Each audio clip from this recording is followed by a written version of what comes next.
Tá? Claro que o meu intuito não é falar sobre livre-arbítrio, mas vamos acabar esbarrando nele, tá? Devido à visão de liberdade de Agostinho. Uma Então a gente vai pergunta, ver. Pode falar. D'Angelo, por favor. Eu tô estudando agora a escolástica. Então, por exemplo, Santo Agostinho contribuiu um pouco para a escolástica, ou não? Sim, Vitor. A primeira fase da escolástica, a escolástica é dividida em três fases, né? A primeira fase ali, que vai utilizar muito a questão da fé e razão, né? Creio para poder conhecer, e essa frase, creio para poder conhecer, ela foi muito utilizada por Agostinho de Hipona. Então, a filosofia patrística, ela foi a base, não somente de Agostinho, mas a patrística como um todo. Foi muito utilizada pelos escolásticos, tá? Principalmente na primeira fase. Na segunda fase, né? Então, na primeira fase, a gente vai ver a filosofia patrística influenciando sobremaneira e também os árabes, né? Os árabes ali começam a influenciar, de certa forma, a filosofia escolástica também. A fase 2 já começa a tratar de uma filosofia mais aristotélica do que platônica. Então vamos ver, não que já não houvesse, mas começa a haver uma crescente ali na fase 2 da escolástica, e a fase 3 é a decadência da escolástica, né? Mas em Por si, exemplo, o D'Angelo, eu estava vendo lá, por exemplo, Lutero não curtia muito Aristóteles, por exemplo. não, né? Lutero, ele era muito, não muito, né? Mas ele era mais místico do que aristotélico. Então, o misticismo faz mais parte do platonismo, né? Da ideia platônica. No caso, o platonismo e o aristotelismo não é uma forma de interpretar o texto. Na verdade, é uma cosmovisão filosófica. Então, dependendo da cosmovisão filosófica que você tenha, a interpretação textual também muda. Então, veja, a interpretação luterana é totalmente diferente da tomista, porque a tomista ela vai utilizar a questão da metafísica, do pensamento aristotélico como um todo. Já Lutero, ele faz mais o uso da filosofia dos pais da igreja, que era mais platônica do que aristotélica. Tá? Por isso que hoje eu também vou falar da influência de Agostinho na Reforma Protestante. Tanto em Martinho Lutero, que era um monge agostiniano, quanto em João Calvino, quanto até mesmo em Jonathan Edwards, que é bem depois da Reforma, né? Jonathan Edwards aí é século XIX, século XVIII para o século XIX. Então a gente vai ver que Jonathan Edwards era chamado de o segundo Agostinho. Né? E até hoje, muitos reformados eles fazem uso. Abraham Kuyper, pelo menos, por exemplo, ele também, é mais contemporâneo a nós, ele também fazia muito uso da filosofia agostiniana, assim como o R.C. Sproul, né? Alguns apologistas como Cornelius Van Til. É claro que não vão concordar com tudo, né? Mas a cosmovisão tende mais para Agostinho do que para Tomás de Aquino. Tá? Então, existe essa questão também. 6 e 7, vou estar fazendo uma oração de entrada, enquanto outras pessoas não chegam. Tá? E fiquem à vontade aí. Tá? Vamos fazer essa oração. Preparem perguntas, né? Vai pensando em algo que vocês queiram saber relacionado ao assunto da influência de Agostinho. Tá? E no decorrer da nossa conferência, vocês podem ficar à vontade aí para fazer a pergunta. Tá? Senhor Deus, gostaria de chamar o Senhor para que o Senhor se faça presente nesse momento, que o Senhor possa nos trazer discernimento da tua palavra e também da história da tua igreja. Queremos entender como aconteceu, o porquê que os grandes pais da igreja pensavam de tal forma.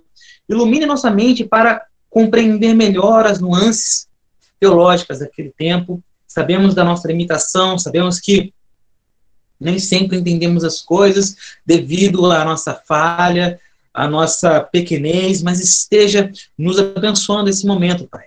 E para que não fujamos à Tua palavra, também esteja consolidando nossas cosmovisões. Assim como o Senhor fez com grandes homens da Tua igreja, como Agostinho de Hipona, Basílio de Cesareia, Atanásio de Alexandria, João Crisóstomo e grandes outros homens que lutaram pela perseverança da Tua palavra.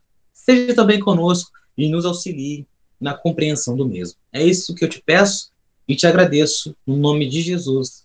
Amém. Amém. Vamos lá. Temos aí 5 pessoas participando dessa conferência. E de antemão, antes de falar sobre a teologia agostiniana, ou a influência dela sobre o cristianismo como um todo, a gente tem que estabelecer aqui alguns pormenores, tá? Esses pormenores são essenciais para a nossa compreensão daquilo que era pensado naquela época. Toda cosmovisão pressupõe acontecimentos. Então, veja, Agostinho tratava muito sobre a questão do problema do mal, certo? Creio que muitos aqui... Márcia, seja bem-vinda. Tudo bem, Márcia aí, nossa aluna de História da Igreja, seja bem-vinda. Creio que todos aqui saibam que Agostinho sempre tentou explicar filosoficamente a questão do problema do mal, tá? Agora, por que Agostinho tratava tanto sobre esse problema? Tratava tanto sobre essas questões? Por que ele queria tanto introduzir isso na igreja? Quando a gente pensa sobre isso, a gente tem que voltar atrás, voltar lá na história e entender o que estava acontecendo, tá? A gente vê, por exemplo, grandes revoltas naquele tempo dos bárbaros contra o poder de Roma, tá? Essas batalhas acabavam afetando outros lugares, como própria Hipona, que, de certa forma, indiretamente, ela foi atingida pelo poder dos bárbaros. Em 415, 420, se eu não me engano, acaba acontecendo aí a tomada dos bárbaros de Roma. Então, naquele tempo, havia até uma noção de o fim dos tempos, o fim daquilo que todo mundo conhecia como filosofia. Então, os bárbaros tomando Roma, o helenismo acabaria, a filosofia acabaria, não era costume dos bárbaros serem filósofos. Então, tudo estava comprometido, a própria igreja estava comprometida. Haja vista que sabemos que em 317 houve lá o Edito de Milão, permitindo, assim, que a igreja cristã tivesse mais liberdade. E, a posteriori, através do Edito de Tessalônica, né, feito lá por Teodósio o Grande, a igreja cristã torna-se a igreja de Roma, a Igreja Católica Apostólica Romana, uma religião de cunho romano. Então, quando os bárbaros começam a atingir Roma, a tomar o poder de Roma, isso atinge, obviamente, a igreja cristã, entendendo-se que a igreja cristã e Roma agora era uma só, tá? Então, isso acabou acarretando vários princípios de cosmovisão que foi necessário levar em conta e trazer esse assunto não somente para a igreja, mas também para o Estado, que é a questão do problema do mal. Por que a igreja que busca o Senhor, que vai à igreja, que ouve a palavra, passa por tudo que está passando? Conflitos, guerras, tomadas de poder, visto que o clero também tinha a responsabilidade de trazer respostas para o Estado. Como eu disse, não era só para o povo da igreja, mas era também para o Estado, porque o Estado e a igreja agora só, tá? Só, um dependia do outro. Então vemos que a teologia de Agostinho, ela começa a ser baseada muito nos eventos que estavam acontecendo, tá? Principalmente na questão do problema do mal. Então vamos ver que há uma necessidade de ser levantado essa questão, justamente para sanar alguns problemas que estavam ocorrendo naquele tempo. Então, esses são os pormenores que a gente deve estabelecer antes de analisar aqui a teologia de Agostinho. Não vou falar da experiência que ele teve, da conversão dele. Eu creio que a maioria sabe que Agostinho tem até um filho, né? Agostinho teve filho com 16, 17 anos de idade, ele teve um filho, né? Ele amava esse filho, e tem um escrito dele que ele fala que ele ama esse filho.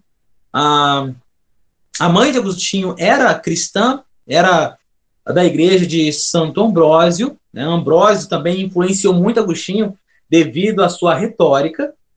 Então vemos que antes de Agostinho passar pela conversão, por aquela experiência do toma e lê, né, daquela visão que ele teve, antes disso ele já estava sendo influenciado pelo cristianismo, tanto por parte da mãe dele, quanto por parte de Santo Ambrósio, que era um grande retórico, que era um grande filósofo, né, no período de Agostinho. Então sabemos que ele já estava sendo influenciado e não foi algo que foi no estalar de dedos, como muitos dizem, né? Houve sim um processo ali na conversão de Agostinho. Bom, mas não vamos nos ater à conversão de Agostinho. Vamos tentar entender aqui. Nós, por exemplo, creio que a maioria que seja da teologia reformada, adepto à teologia reformada, pelo menos o Gabriel, a Márcia, que é luterana, o Vitor, todos vocês aí são protestantes, advinda de uma linha reformada. Então, a gente precisa entender de antemão qual foi a influência que Agostinho teve, principalmente na reforma. Tá? É claro que podemos falar, como o Vitor disse aí, do período escolástico, e até vamos falar sobre isso. Mas eu creio que, de grande modo, né, a maior influência de Agostinho foi na reforma, né? Foi na própria patrística, porque a igreja aderiu muito ao pensamento agostiniano, tá? No século V, no século VI, o pensamento agostiniano ganhou muita força, principalmente nos disputatiums, né, que Agostinho fazia, ou seja, nos debates que Agostinho tinha referente a heresias de seu tempo, como o donatismo, que acabava colocando em jogo ali a questão da unidade da igreja e da liturgia da igreja. O próprio maniqueísmo, também, que Agostinho trabalhou bastante, sabendo que Agostinho já foi maniqueísta, tá? Antes da sua conversão. Depois da conversão, ele tem que combater essa ideia que, de certa forma, estava entrando sobremaneira na igreja cristã, e também o pelagianismo, que é o mais conhecido aqui, que vamos chamar do debate soteriológico, né? O debate soteriológico, o debate sobre a salvação. E eu creio que foi esse pensamento soteriológico do debate dele com o monge britânico Pelágio que influenciou sobremaneira o pensamento reformado, tanto por parte do pensamento luterano, quanto por parte do pensamento calvinista. Obviamente que, por parte de Calvino, vamos ver alguns adendos que não cabe muito dizer que pertencem a Agostinho. Tá? Vamos ver mais em Lutero. Então, na Reforma, a gente vai ver muito o pensamento agostiniano crescendo de maneira exponencial. E, às vezes, nós olhamos para a Reforma e a gente não consegue contemplar essas ideias de Agostinho, justamente porque a gente romantiza muito a Reforma. A gente acha que a Reforma foi um conto de fadas, né? Aconteceu como um conto de fadas, onde existia o vilão, que era a igreja medieval, aí veio Lutero como um príncipe com a espada na mão, e não foi assim. Não foi assim. O mesmo pensamento agostiniano que Lutero expôs no seu pensamento soteriológico, a igreja medieval também tinha. A igreja medieval, de grande modo, ela era agostiniana.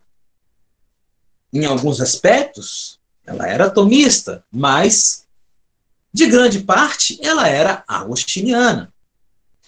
Então, veja, por que tanto Lutero quanto os medievais, né, a igreja da época da Reforma, ambos eram agostinianos. Mas por quê? Por que ambos tinham pensamentos soteriológicos tão opostos? Porque Lutero tem que escrever uma carta, uma resposta a Erasmo, falando sobre a predestinação de Deus, falando sobre a nossa escravidão da vontade, sabendo que o livre-arbítrio não tem poder nenhum para a salvação. Por que Lutero teve que fazer isso? Sabendo que a igreja, de grande maneira, também tinha o seu pensamento soteriológico baseado na teologia agostiniana. Então, é muito mais complicado do que a gente vê. É muito mais complicado do que superficialmente a gente quer olhar. Não podemos romantizar algo que não foi tão simples. Não foi tão simples. Houve toda uma sistematização do pensamento de Agostinho. Houve toda uma quebra de paradigmas quanto às nuances de Agostinho, que uma hora era, outra não era.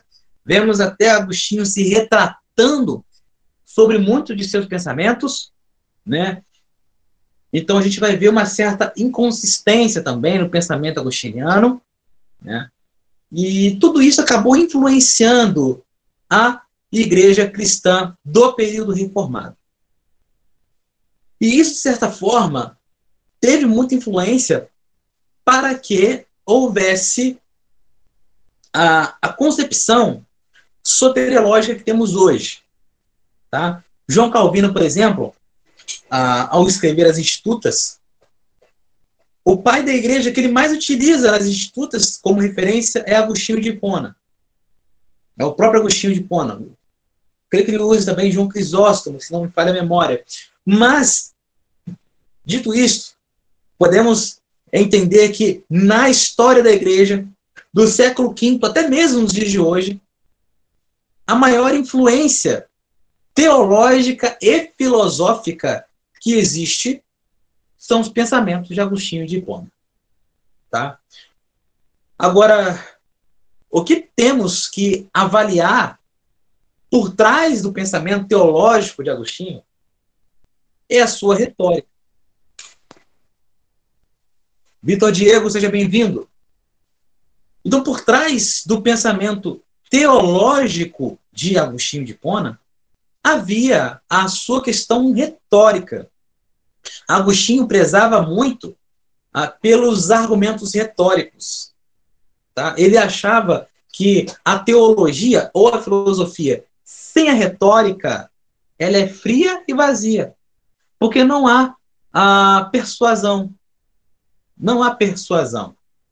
Como que eu vou persuadir alguém? Ou como que eu vou convencer alguém? Porque hoje o termo persuasão está com um termo muito pejorativo. Mas como que eu vou convencer alguém da verdade? Principalmente, pessoal está deitado por motivos de febre. Amigo, melhoras para você. Tá no final da nossa conferência aqui, vamos estar fazendo uma oração aí para o nosso amigo que entrou agora, tá? O Vitor. Ele está com febre. Espero que não seja nada demais, amigo. Então vemos que hoje em dia os argumentos eles não são mais os mesmos que o que Agostinho e até mesmo Lutero utilizava. Por exemplo, quando Agostinho escreve suas 95 teses e bota lá na parede, no muro, lá na porta de Wittenberg, castelo de Wittenberg, o termo utilizado para aquelas teses é disputatio, né?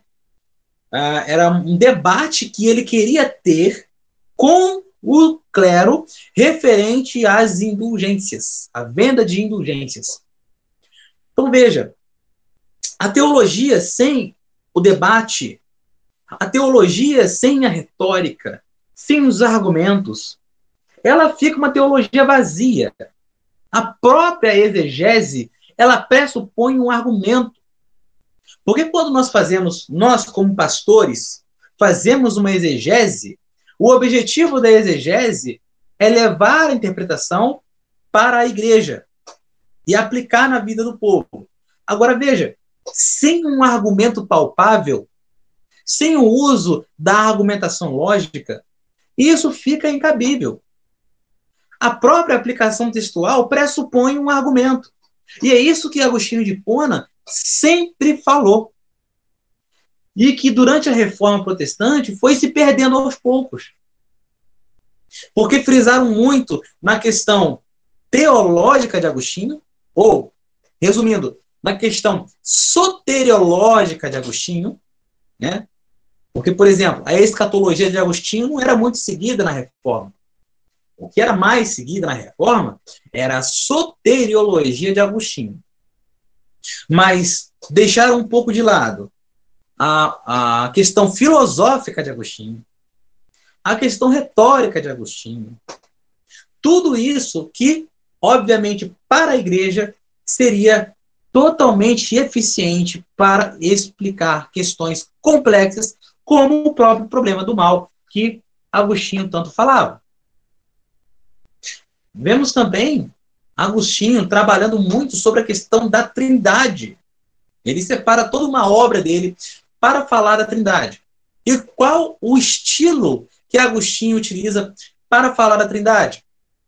A retórica. A retórica. Ainda que as maiores autoridades atuais sobre a pessoa de Deus fale sobre a Trindade, ninguém se compara às obras de Agostinho. Ninguém fala sobre a Trindade como Agostinho. O máximo que vamos ver é Basílio de Cesareia falando sobre, mesmo assim, não chega aos pés. Justamente pela questão retórica. Retórica tal utilizada até mesmo pelo apóstolo Paulo nas suas epístolas. Dito isso, vemos a importância de usar não somente a teologia, mas também os meios de comunicação dela.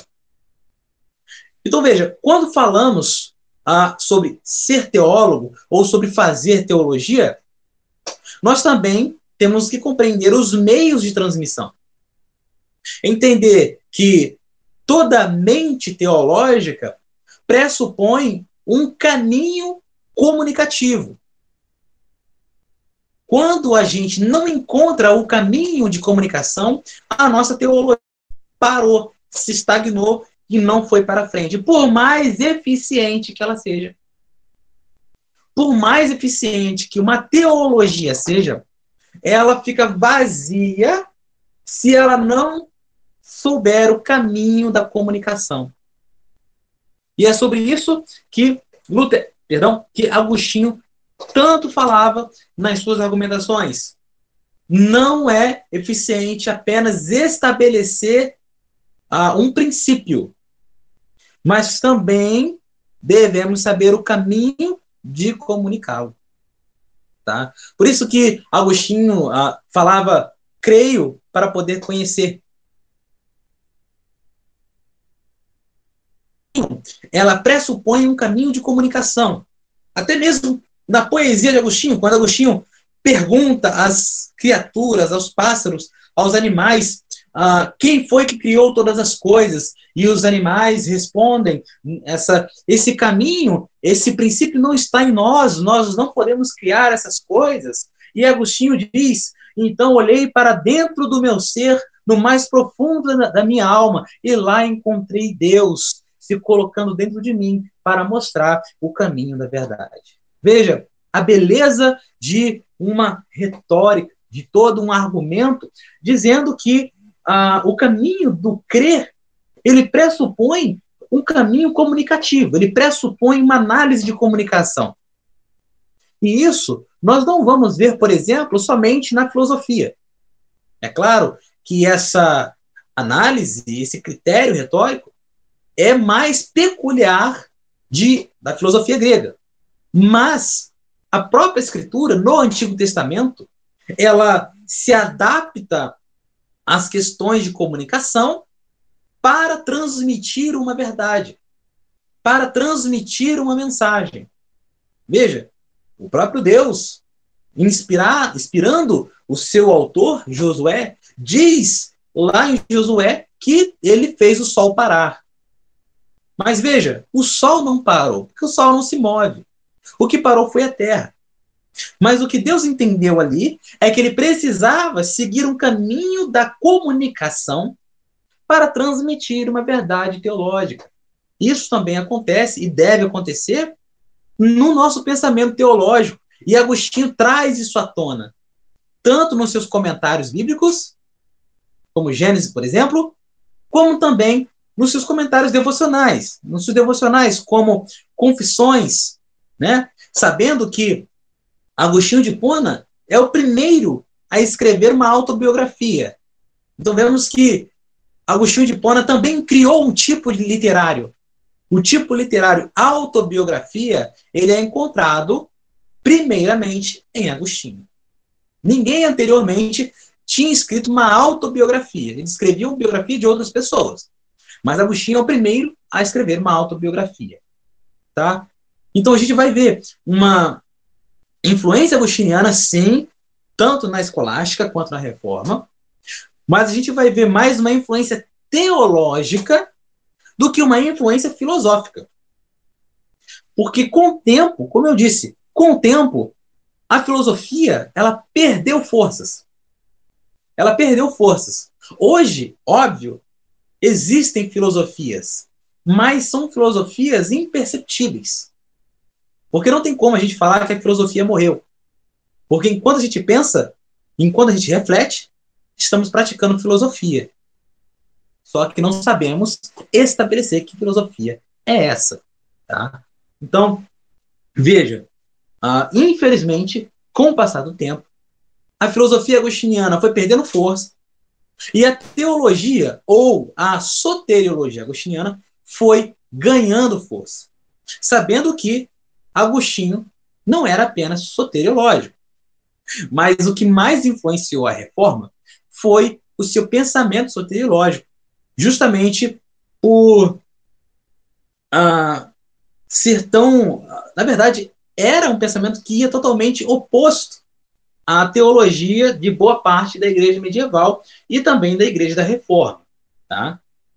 Muitos deles criam na salvação pelas obras e criam também na questão da punição. Né? O homem ele tinha que ganhar mais credibilidade espiritual se punindo. Né? Isso era uma característica da Igreja Católica muito comum. Né? Eles acabavam aumentando sua santidade ao entender a necessidade de se afastar das coisas más e também trazendo sobre si um certo castigo. Tá? E isso era algo que Agostinho, ao afirmar a sua soteriologia, ia contra. Porque a única maneira de estabelecer uma ligação entre o homem e a salvação, no pensamento de Agostinho, é uma influência externa. Então não adianta a gente se punir, a gente se martirizar, a gente se matar, a gente se afastar. Não adianta, porque tudo isso é apenas manifestações de uma liturgia morta. O que Agostinho pregava era um auxílio extra. Era um auxílio por parte dessa questão. A Igreja Católica interpreta erradamente a questão da penitência. Sim, sim. Existe um termo, não sei se é na Vulgata Latina ou na Septuaginta, aonde lá em Mateus fala sobre uma penitentia agere, né? Então é latim, né? Vulgata. E essa penitentia agere, que significa fazer penitência, olhando para esse termo, realmente denota uma interpretação punitiva. E até mesmo Jerônimo, né, o primeiro editor da Vulgata, ele vai interpretar, de certa maneira, esse termo, né, penitentia agere, dessa forma. Mas eu creio, sim, que nesses termos, a Vulgata cometeu um erro, porque a Septuaginta não comete esse erro. A Septuaginta traz uma mensagem mais adequada. Tá? O texto dos receptos, a gente vai analisar o texto também, a gente não vai ver esse termo, tá? De maneira nenhuma. Então a gente vê que a Vulgata, ela, na minha concepção, ela comete esse equívoco, pelo menos nesse versículo. Tá? E é claro que a igreja, como um todo, acaba aderindo a esse pensamento, com o tempo vai ganhando mais força, mais e mais força na questão clérica, e eles acabam aderindo a isso. E Agostinho, que muitos acham que Agostinho era uma pessoa proeminente, rica, muito conhecida, muito famosa, só que assim, Agostinho, ele foi bispo de Hipona, uma cidade no norte da África, não muito conhecida, pequena, né? O mosteiro de Hipona não era aquilo que a gente vê hoje nas basílicas da Europa, era algo bem simples. E, assim, ele era conhecido no meio clérigo, mas ele não era tão famoso em seu tempo, tá? E ele ia contra o que a maioria da igreja acreditava relacionado a isso, tá? Ia totalmente contra, tá bom? E antes mesmo da Vulgata, tá? Antes mesmo da Vulgata já havia essa concepção de penitência. Então, há um problema aí também, não somente de interpretação de texto, mas também de colocação litúrgica. E Agostinho se coloca soteriologicamente falando que sem uma influência de Deus não adianta o homem fazer nada. Veja, Agostinho acreditava no livre-arbítrio. Tá? Ele acreditava no livre-arbítrio, só que não o livre-arbítrio que nós acreditamos. O pastor de Hermas também usa esse termo. Não sei quem traduziu. Então, o pastor de Hermas, o Cláudio falou aí, o pastor de Hermas é um livro que está somente no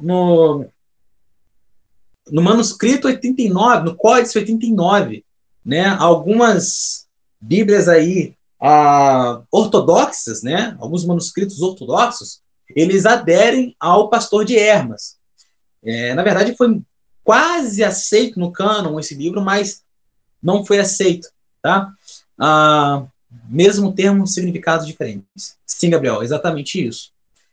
Então, gente, o que a gente vê é que Agostinho, ele, mesmo sendo contra a igreja não se opôs tanto a Agostinho, né? Eu creio que a igreja nem esperava que o pensamento agostiniano fosse influenciar tanto assim outras pessoas, tá? Mas vemos que a igreja não aderiu como Agostinho esperava. Não aderiu ao teor de penitência e também de livre-arbítrio pelagiano. Continuou e muito. O que não continuou foi a igreja acreditar que o homem seria capaz de fazer o bem por si mesmo e tal, ou de que o homem nascia bom. E Pelágio chegou até a falar isso, né? Assim como o Rousseau também falou, que o homem nasce bom e a sociedade o corrompe. Mas, veja, Agostinho, ele mantém a postura soteriológica e esse pensamento de livre-arbítrio, né? Livre-arbítrio mal e limitado, né? Que Agostinho falava o seguinte: temos livre-arbítrio, mas ele se limita à condição humana. Ou seja, o nosso livre-arbítrio está condicionado a pecar. As nossas escolhas estão tendendo para o mal. Então, só podemos ser reavivados, ele não usou esse termo, estou usando aqui conjecturando. Então, só podemos ser resgatados para a salvação se o próprio Deus se achegar a nós. Né? Em algum escrito de Agostinho, ele utiliza até o Salmo 89 e fala: Senhor, revela a tua face e assim invocaremos o teu nome. Então, Agostinho diz que a possibilidade de nos achegarmos a Deus é apenas se Deus se achegar até nós. Tá? Mas isso não anula o fato de que Agostinho crê no livre-arbítrio. Tá? Mas o que ele crê é que esse livre-arbítrio é limitado. Tá? É limitado e condicionado à natureza humana. Tá? Então, antes da gente ir a outras questões que eu queria falar com vocês também, eu vou fechar o primeiro bloco para que algum de vocês aí que queiram fazer perguntas possam fazer e colocar alguns comentários também, logicamente. Tá? Fiquem à vontade aí.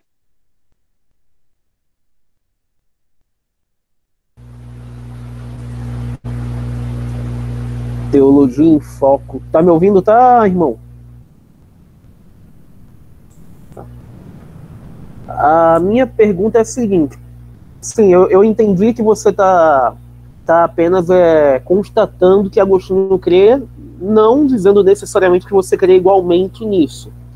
Eu tô colocando isso posto porque hoje em dia a pessoa não pode nem dizer o que o outro defende, que já pensa o que a gente defende. Então, é bom colocar isso em xeque, na mesa. Então, sabendo disso, você falou acerca da fé precedendo o conhecimento. Inclusive, o Sproul, no livro Filosofia para Iniciantes, ele cita justamente a característica de Agostinho, que ele defende a fé precedendo o conhecimento. Aí, minha pergunta é: a fé precedendo o conhecimento, ela é um axioma, ou seja, ela é uma coisa inquestionável? Ela é algo que você só chega a Deus, ou Deus vem ao seu encontro, através de uma fé que precede o conhecimento?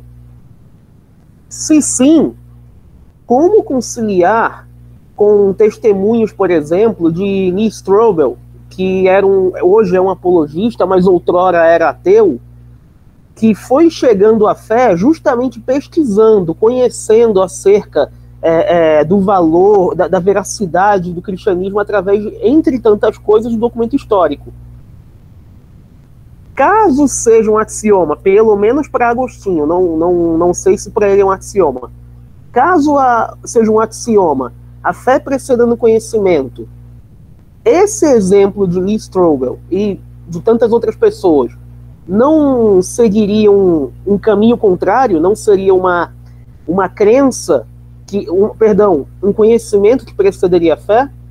Essa é a minha pergunta. Boa pergunta, Vitor. Excelente, por sinal. Não somente Strobel, mas outros tomistas também vão falar o termo seguinte: conheço para poder crer. Né? Então, a fé de muitos tomistas está ligado ao teor cognoscível. Tá? Ou seja, eu não posso crer naquilo que eu não conheço. Então, existe muito esse critério. Tá? Mas veja, o próprio ato do conhecer a Deus, né, eu creio sim que há alguns testemunhos referentes a isso, mas eu vou falar minha posição quanto a isso. Tá? Agora, essa é a minha posição, realmente. Eu creio que o ato de conhecermos ou de querermos conhecer, ela pressupõe uma fé. Tá? Quem disse isso foi G.K. Chesterton, que também foi um grande apologista católico e, na minha concepção, o maior apologista dos últimos 200 anos foi Chesterton.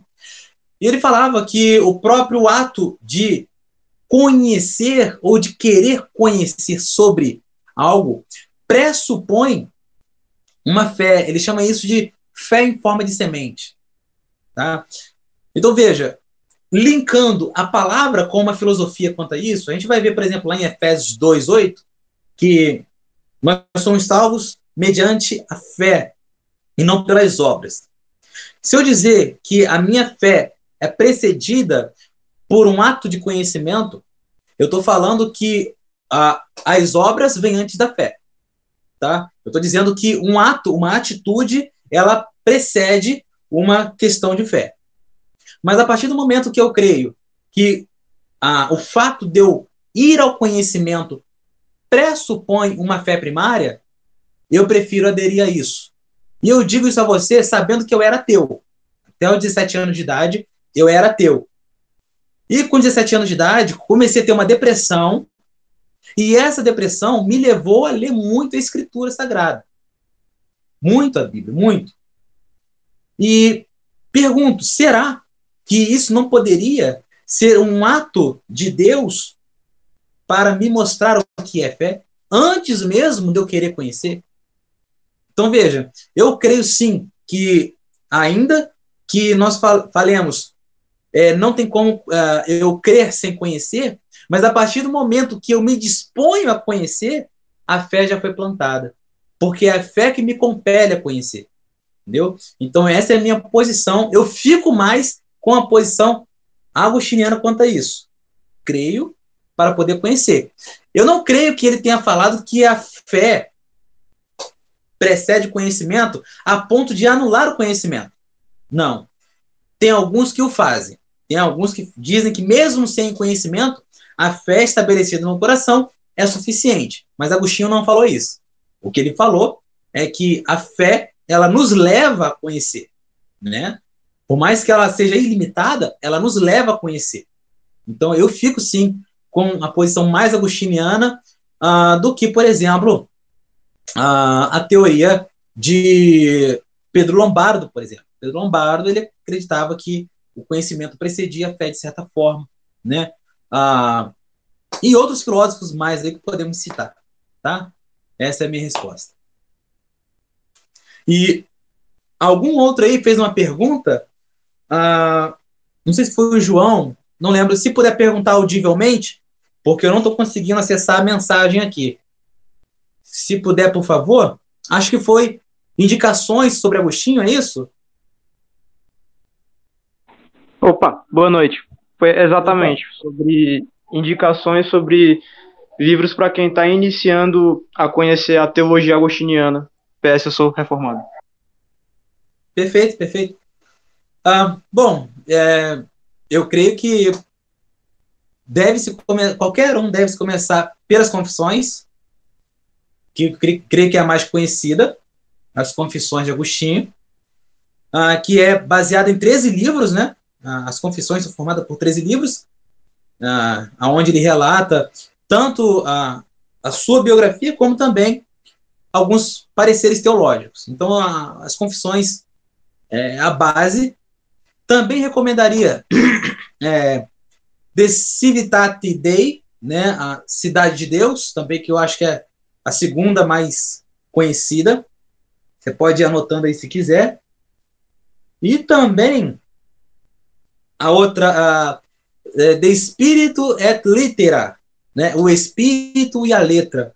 Eu acho que seria muito bacana também você aderir a esse livro aí, que a gente vai ter tanto a concepção filosófica de Agostinho, quanto a sua concepção espiritual, religiosa.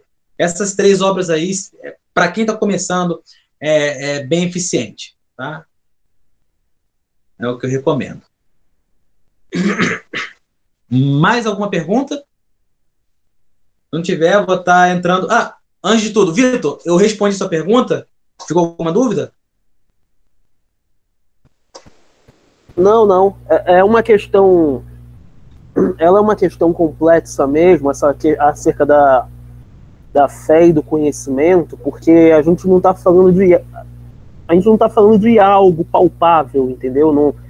Fé e conhecimento são coisas bem subjetivas. Então, até da minha parte, querer discordar disso de uma maneira dogmática não tem muito sentido, porque na minha visão, isso chega a ser, tanto no seu caso, quanto no caso de Agostinho, chega a ser uma afirmação com viés até, de certa forma, empírica, entendeu? É algo que você sente isso. Então, como é algo bastante... Claro que quando eu falo que é empírico, não quer dizer que não tenha bases racionais, não era isso que Agostinho defendia.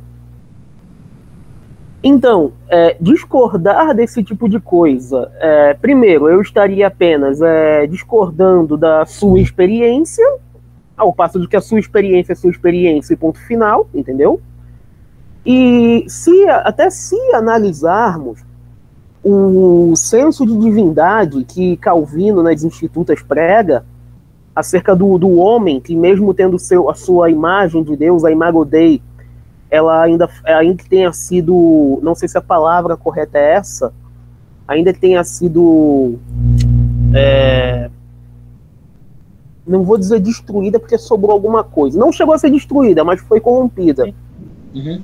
Então, mesmo com essa imagem de Deus corrompida no homem, ainda há no homem, segundo a graça de Deus, um senso de divindade, divindade no sentido não de eu ser divino, mas no sentido de eu querer a Deus, eu tenho um senso de religiosidade no meu coração.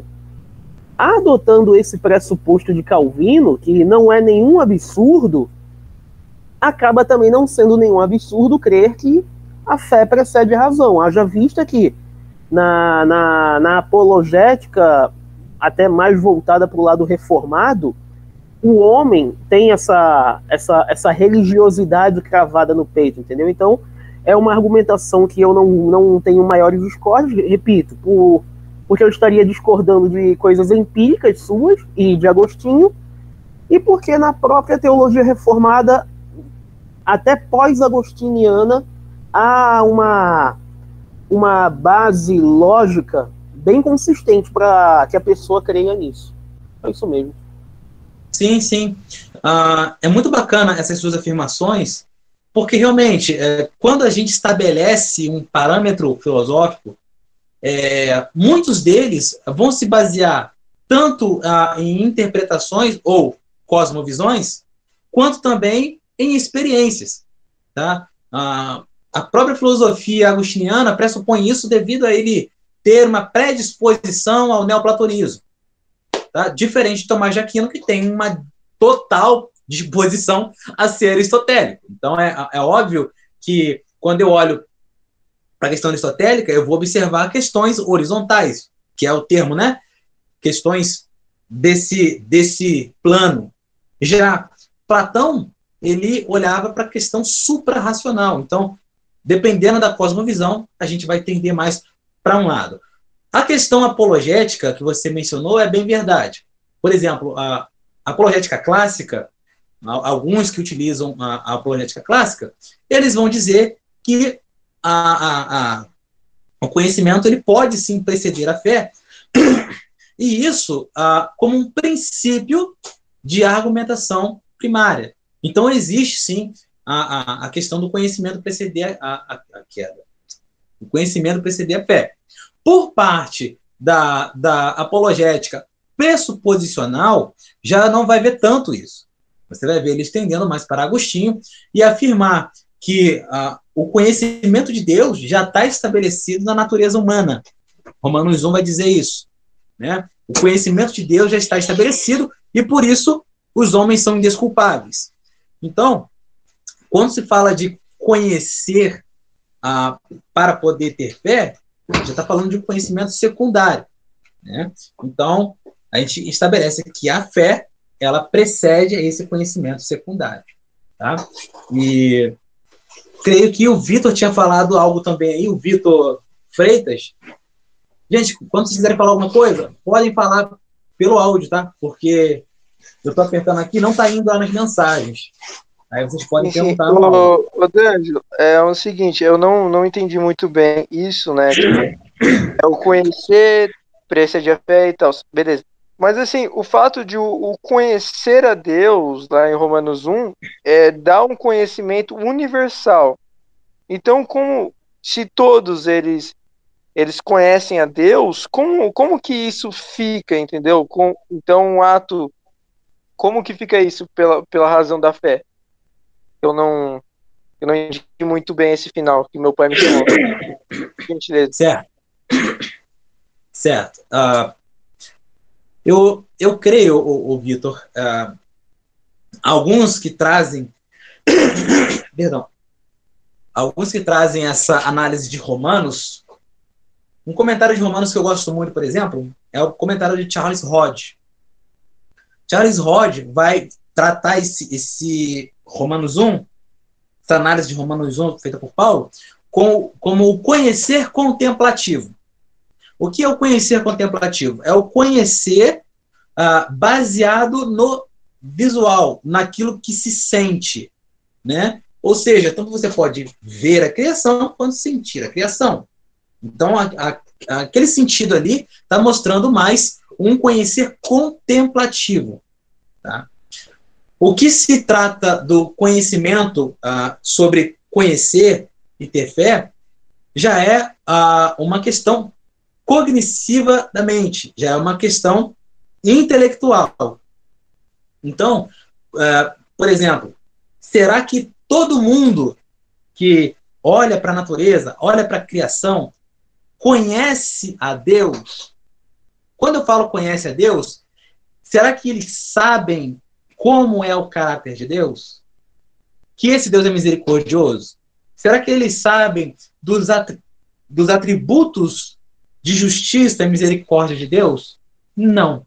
O que eles sabem é que há um Criador. E contemplando a criação, eu consigo contemplar o Criador. Mas eu não consigo conhecer o Criador. É a mesma coisa que eu olhar que eu ir na Capela Sistina, ver a arte de Michelangelo e que arte linda, eu sei que alguém fez. Mas eu conheço o caráter de Michelangelo? Eu conheço os traços de Michelangelo? Eu conheço a pessoa de Michelangelo? Não conheço. O que eu sei é que alguém fez aquela arte. A questão utilizada por Charles Hodge tem o mesmo sentido. A criação vai nos revelar um Criador, mas não vai nos revelar o caráter desse Criador. A única coisa que nos revela esse caráter é a revelação especial, que é a revelação destinada aos eleitos. Foi? Perfeito, perfeito. Muito bom. Muito Show de bola. Entrou mais gente aí. Se quiser perguntar, fique à vontade. Acho que o Vitor vai ter que sair, se eu não me engano. O Vitor, que fez a pergunta lá em cima, que está com febre. Então, Vitor, se você tiver que sair, não tem problema. Tá? Você já participou, já interagiu, e eu louvo a Deus por isso. Tá? Então, se tiver que sair... É para minha mãe não ficar sobrando aqui, aí eu vou sair, viu? Mas muito obrigado pelo convite, e numa próxima pode me chamar, viu? Perfeito, agradeço a sua participação. Tá, valeu, irmão. Valeu. Bom, alguém mais quer fazer alguma pergunta relacionada à teologia agostiniana ou à filosofia agostiniana? Se não tiver, eu vou seguir. Oi, Vitor. Falando, tipo assim, da influência geral, qual que você acha que, tipo assim, para mim dar uma estudada mais, qual que é um dos maiores pensadores da atualidade ou de séculos, assim, que você sabe que teve uma grande influência, tipo assim, de Agostinho, só para mim ter uma ideia? Olha,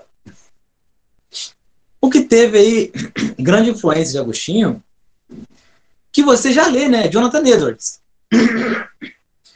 Jonathan Edwards, ele utilizava muito a teologia agostiniana, o Martinho Lutero também. São aí dos reformados, né? Os reformadores, eles faziam muito uso da teologia agostiniana, apesar de não fazer uso da filosofia agostiniana. Então, o que eu recomendo a priori é Martinho Lutero, João Calvino e Jonathan Edwards.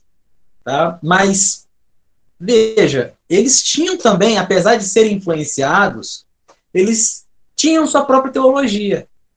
Calvino, por exemplo, ele era muito exegeta, né? Lutero já era mais devocional. Cada um com sua característica. Então, João Calvino, ao aplicar sua exegese, ele não seguia muito a exegese agostiniana. O que ele seguia era a cosmovisão, era a base filosófica agostiniana de certa maneira, Calvino seguia. De certa maneira, não por completo. Mas a exegese não era seguida.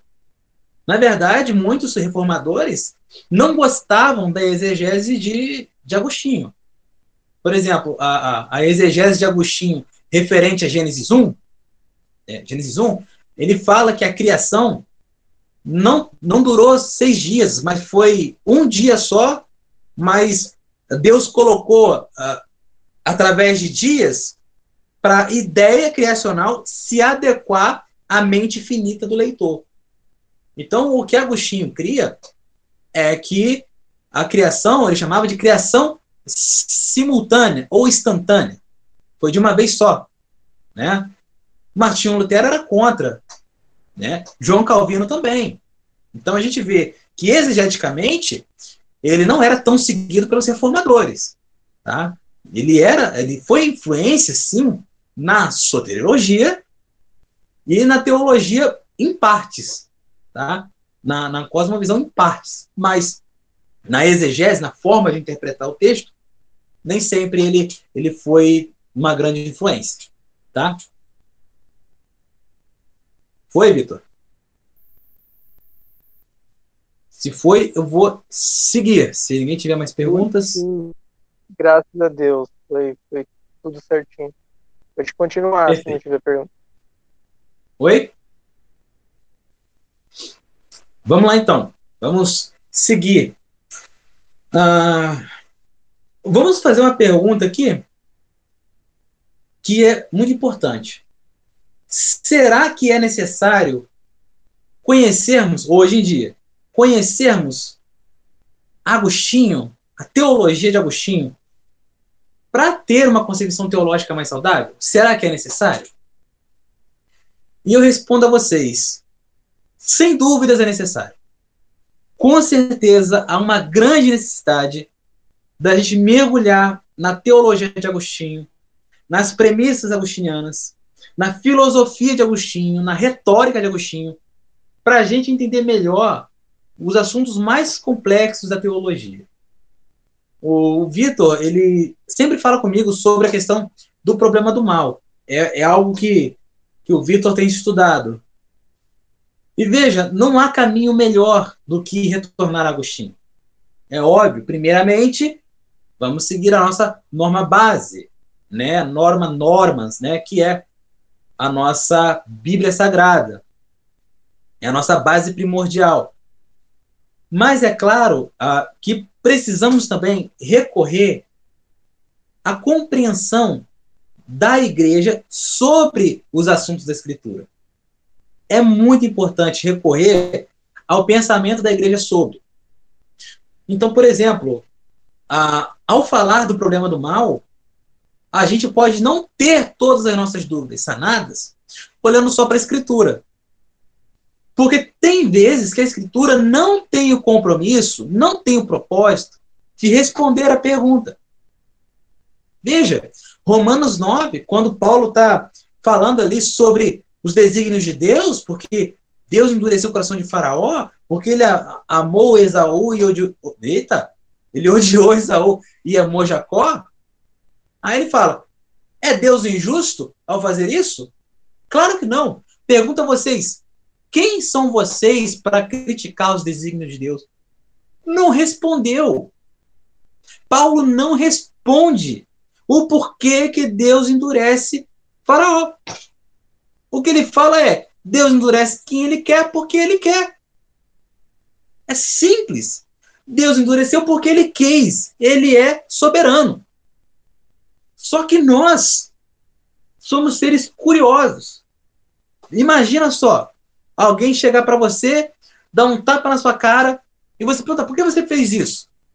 Aí eu fiz isso porque eu fiz isso. Não respondeu a pergunta. A Bíblia, às vezes, também nos traz essa problemática. Quando olhamos para Jó, tem a mesma problemática. Jó faz várias perguntas para Deus. Pergunta a vocês, Deus respondeu? Não, Deus não respondeu nenhuma. Deus respondeu Jó com perguntas e não com respostas. Deus falou, Onde estavas tu quando eu criei todas as coisas? Aonde estavas tu quando eu estabeleci os firmamentos? Essa foi a resposta de Deus. Perguntas. Então, às vezes, essa problemática não nos é respondida claramente nas Escrituras. E o que a gente faz? A gente recorre à interpretação da igreja sobre o assunto. E não dá para interpretar o problema do mal. Porque, veja, não é uma questão exegética. A exegese que o texto nos mostra é: Deus fez isso porque Deus quis fazer isso. Agora, se você quer ir além, não adianta fazer exegese, morfologia do hebraico, sintaxe, a semântica, não adianta. O que temos que fazer é usar a filosofia. O que será que Deus quis dizer ao falar isso? Qual é o princípio em Deus dizer isso? Qual é o propósito por trás desse texto, já que o texto não me responde? Né? Então, veja, a nossa clareza, a nossa perspicuidade vai ser ampliada nos pais da igreja, como Atanásio, Inácio, Crisóstomo, Basílio e, principalmente, Agostinho de Hipona. Agostinho de Hipona nos responde muitas questões complexas e é necessário recorrermos a ele quando temos necessidade de entender tais questões. Vamos ver os maiores apologistas fazendo isso. Como eu bem citei, G.K. Chesterton retorna a Agostinho, como também retorna a Tomás, não tem problema. C.S. Lewis retorna a Agostinho. Gordon Hedon Clark retorna a Agostinho. Karl Barth, que não era conhecido pela apologética, mas retorna a Agostinho. Né?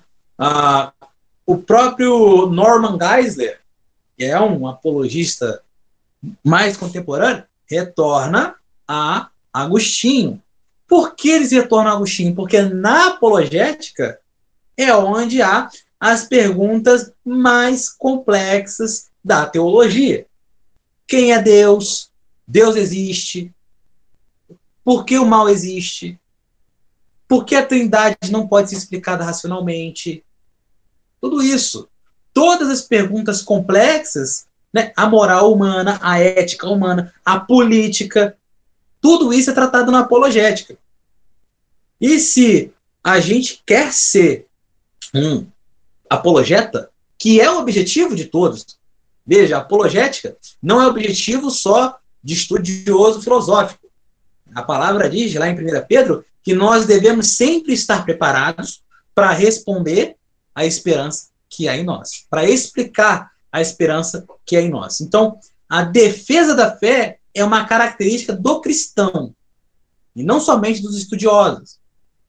Então, veja, se nós queremos unir uma boa exegese, uma boa teologia pastoral com uma apologética, devemos recorrer a Agostinho.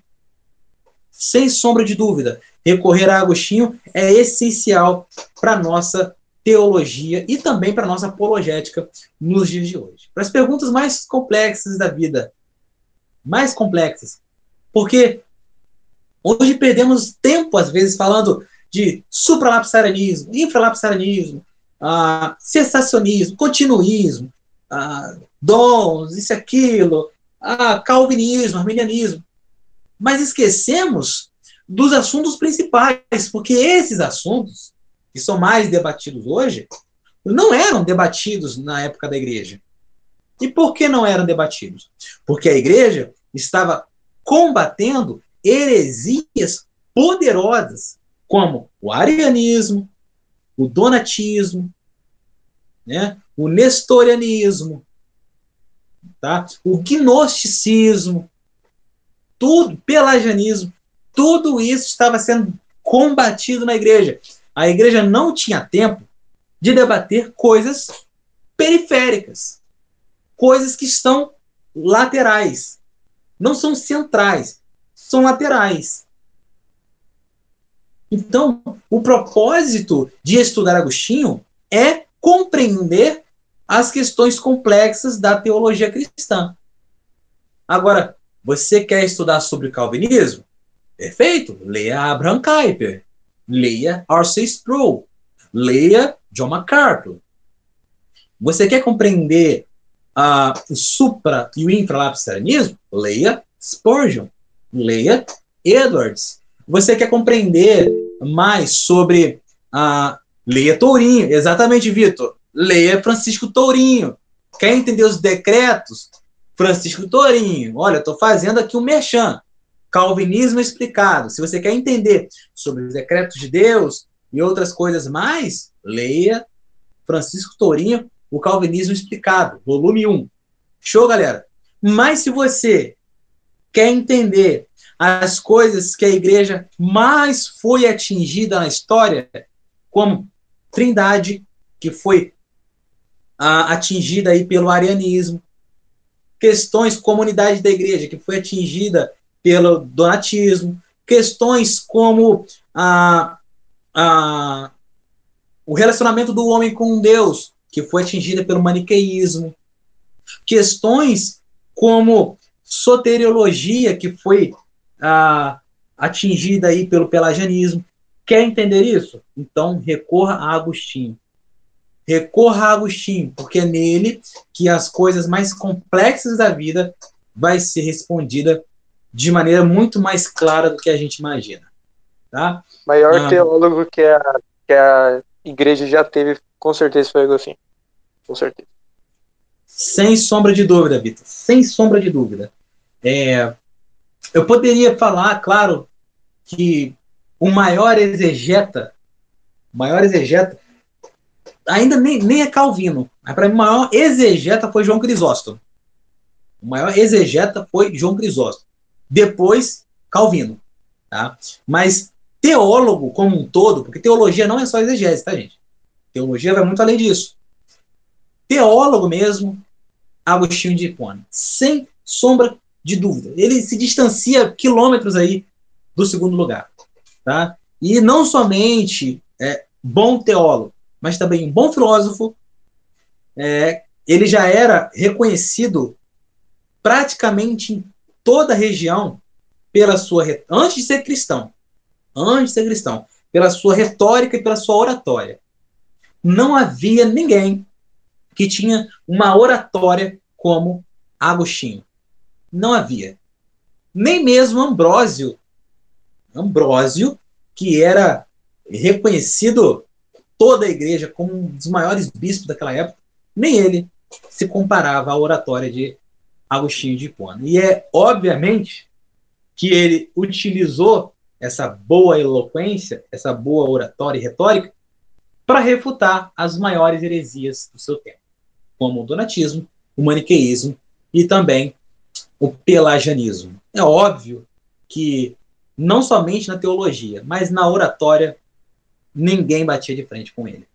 E isso vai nos ajudar bastante a estabelecer a nossa teologia. Por quê? Porque a teologia, ela precisa de uma boa apologética.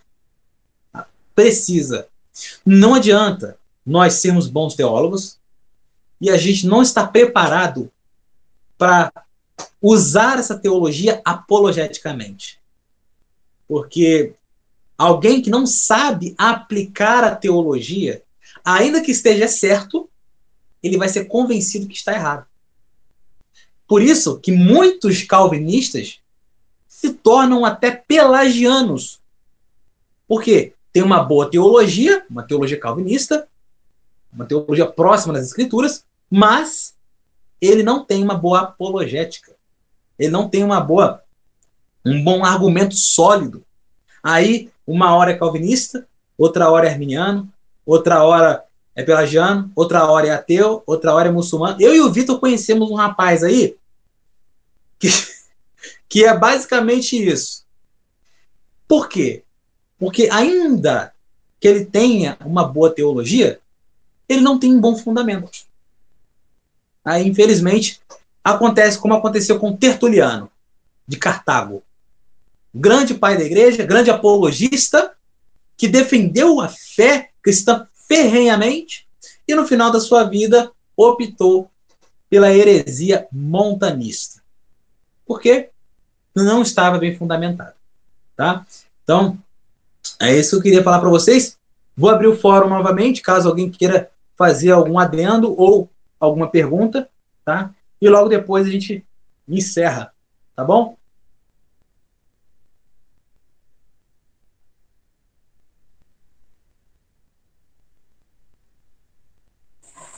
Sobre a questão da teologia agostiniana, qual é o peso que ela traz para dentro de hoje da igreja moderna, além da doutrina calvinista, por exemplo?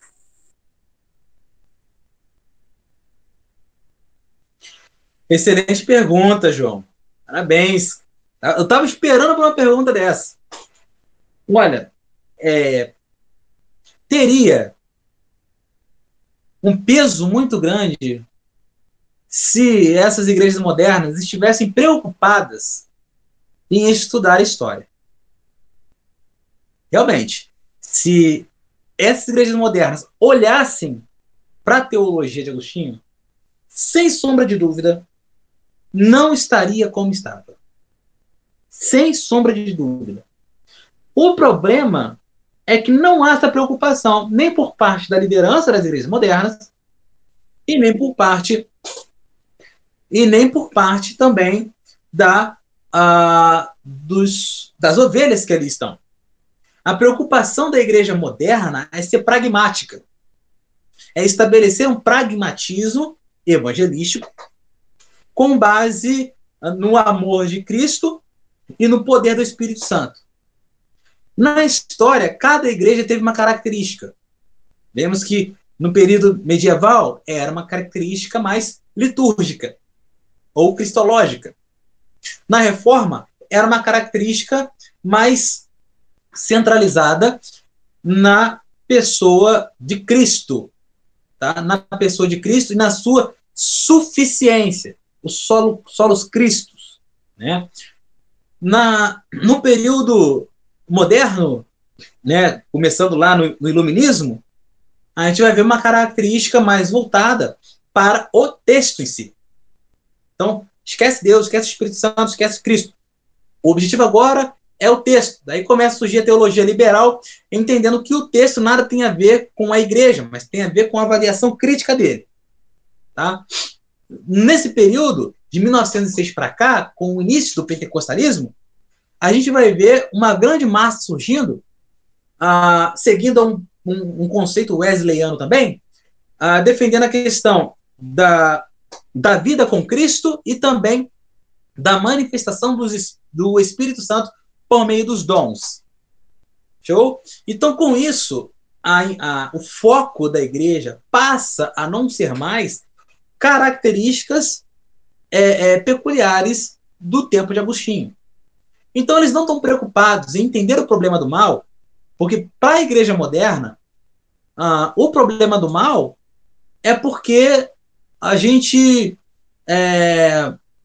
não vai para a igreja, ou porque a gente não ama todo mundo como deve, porque a gente tem que entender que um homossexual ele é amado por Deus e ele tem que se aceitar, ou eu entender que eu tenho que criar parâmetros, eu tenho que enfeitar a palavra para chamar a atenção do povo, para os jovens irem para a igreja. Então o foco hoje é evangelístico. Eu enfeitar a palavra, enfeitar o evangelho para ficar mais palatável. Esse é o objetivo das igrejas modernas. Tá? Por isso, filosofia não é mais palatável. Filosofia não é agradável aos ouvintes. Falar da retórica, toda aquela dificuldade do trivium, né, utilizando a gramática, a retórica, a oratória, né, que o trivium usava, não é mais bom usar aquilo, não. Aquilo ali é para a igreja medieval. O que temos que falar agora são coisas que alegrem o coração, são coisas que aumentem o ego. Então, o centro da mensagem passou a não ser mais o Deus da Escritura, porque todos os problemas daquela época, trindade, inspiração, problema do mal, tudo isso levava a igreja a olhar para Deus. Os sacramentos, a Santa Ceia, tudo isso levava a pessoa para Deus, porque esses princípios eram divinos. Simples assim. Mas, vindo à igreja moderna, os princípios ortodoxos da igreja ficaram de lado. Então, infelizmente, eu não vejo possibilidade nenhuma da teologia agostiniana influenciar a igreja atual. Eu espero fortemente que a Bíblia influencie, porque nem a Bíblia está influenciando mais. Então, se a Bíblia não influencia, imagina Santo Agostinho. Essa é a minha resposta. E uma outra pergunta, mas não tem muito a ver com o assunto. Eu entrei no grupo hoje de manhã, no grupo do Tourinho, e eu queria saber, essas aulas, essas conferências, elas acontecem de quanto em quanto tempo? Se tem mais além do que isso? Se tratam de história da igreja? Eu queria uma explicação sobre o projeto, mais ou menos. Perfeito, João, perfeito. Então, eu sou professor de História da Igreja, juntamente com Francis Hoffman. Nós temos um curso, essa escola chama-se Academia de Teologia Clássica, e a gente dá aula de História da Igreja. Todos os períodos da Igreja Cristã, a gente vai ensinar nesse curso, tá? E esse curso, toda semana a gente traz uma reunião, tanto com os alunos, que é o Gabriel, a Márcia e o Vitor, que são alunos também. Existem outros alunos, mas que estão aqui, são só eles. E eu trago essa reunião aqui toda quinta-feira e todo domingo, para trazer uma clareza maior para quem está estudando o curso. Então, o objetivo é levar as videoaulas na plataforma, pelo Hotmart, que já está lá, todas as videoaulas, e também ter uma interação com os alunos e com as demais pessoas gratuitamente pelo Google Meet. Tá? Então, se os vídeos da plataforma é só pago, eu trago muito conteúdo de lá para cá, para que outras pessoas tenham acesso também e conheçam o nosso projeto. E nesse projeto, além do curso de História da Igreja, a pessoa ganha gratuitamente também um curso de hermenêutica. Tá? Então, vai aprender o hebraico básico, o grego básico, a hermenêutica reformada, gêneros textuais, textos escatológicos, apologética, tudo isso você vai estar aprendendo nesse curso extra. Então, esse é o nosso projeto. Se você quiser conhecer mais, eu posso estar te enviando o link também no seu privado, tá? E toda semana, quinta e domingo, a gente tem essa nossa reunião. Quinta-feira, 6 horas da noite, e domingo, 10h30 da manhã. Show de bola? Show. Perfeito. Então, já que você se propôs aí a querer conhecer, eu vou estar te mandando o link depois, você vai conhecer bem melhor. E quando você conhecer o Francis Hoffman, aí que você vai querer também, o cara... Não fala disso não, cara. O Francis é um... não falando, puxando a sardinha, tá ligado? Mas o Francis, ele é um cara que parece que ele tem uma biblioteca na cabeça. Você fala um assunto, ele vai lá puxando, na década, não sei, eu falo, Francis, cara, como você consegue? Eu não consigo, cara, decorar tanta coisa sim, assim. Sim. E a especialidade do Francis é a história da exegese. Né? É a história da exegese. Ele está fazendo doutorado agora justamente nessa área. História da A Márcia escreveu, eu acredito que ele tem uma biblioteca na cabeça mesmo. O bicho é gênio. Sim. E então, tanto eu quanto o Francis, a gente tem uma formação já. O Francis tem uma experiência maior na questão pastoral, ele é pastor há mais tempo que eu, né? Eu tenho mestrado em Antigo Testamento pela Faculdade de Jerusalém, já o Francis tem mestrado em Novo Testamento e agora está se doutorando em História da Exegese. Então, os conteúdos que você vai ver lá, João, são excelentes, Então, só você vendo mesmo para você ver quão bom vai ser você aderir a esse projeto, tá bom? A Márcia disse, o curso ajuda muito, você aprende muito. Então, aí está uma aluna nossa, né? Creio que ela deve estar já no período escolástico, né? E, Márcia, já está aberto lá o curso extra para você, tá? O curso de hermenêutica está todo aberto lá, você pode acessar todo o conteúdo para você se deleitar à vontade, tá bom? E, gente, isso que eu queria falar para vocês hoje, relacionado a Agostinho, não foi nem um terço do que é a teologia agostiniana, mas, infelizmente, não dá para falar isso aqui, a teologia de Agostinho aqui, vastamente, numa reunião só, não tem como. Mas o que eu recomendo a vocês, que alguns não gostam de ler, mas gostam de assistir vídeo, tá? Recomendo que vocês acessem um vídeo do Jonas Madureira, Mauro Meister e Alderi Matos. Alderi Matos, ele é especialista em teologia histórica e Jonas Madureira tem especialidade também na biografia agostiniana. E eles fazem um podcast relacionado a Agostinho. Então, acessem no YouTube, vocês vão ter uma vasta informação lá sobre Agostinho também. E as obras, como eu mencionei, Confissões de Civitate Dei, né, a Cidade de Deus, de Espírito et Lettera, no Espírito e a Letra, e eu creio que é suficiente para quem quer começar. Perfeito? Então, agradeço a vocês. Antes de finalizar, eu vou pedir que o Cláudio, se ele puder, faça uma oração para finalizar. Seria possível, Cláudio? Podemos sim. Está todo mundo me escutando? Sim, sim. Então tá, vamos lá. Em nome do Pai, do Filho e do Espírito Santo. Senhor, muito obrigado pelo privilégio de estarmos aqui neste grupo estudando a Tua Palavra, Senhor. Pois a Tua Palavra que leva para a vida eterna. E a Tua vida eterna é tudo que nós precisamos. Tudo aqui nesse mundo passa, mas a Tua Palavra, ela fica. Muito obrigado por estarmos aqui estudando a Tua Palavra e continue nos ajudando na nossa caminhada na fé diária. Em nome de Jesus, amém. Amém. Gente, muito obrigado pela participação, pela interação. Muitos aqui interagiram, participaram, fizeram perguntas, e é isso que importa. Gente, é muito bom quando vocês interagem, porque o ensino fica muito melhor. Tá? Essa interação deixa o ensino muito mais dinâmico e lúdico.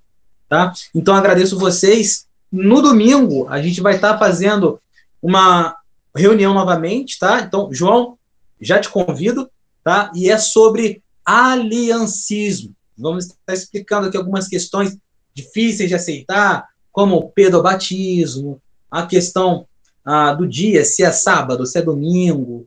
Tá? A gente vai estar falando aqui sobre esses critérios bem complexos e respondendo perguntas. Tá bom, gente? Mais uma vez agradeço e que Deus esteja abençoando cada um de vocês fortemente. Tá? Muito obrigado, gente. Até mais.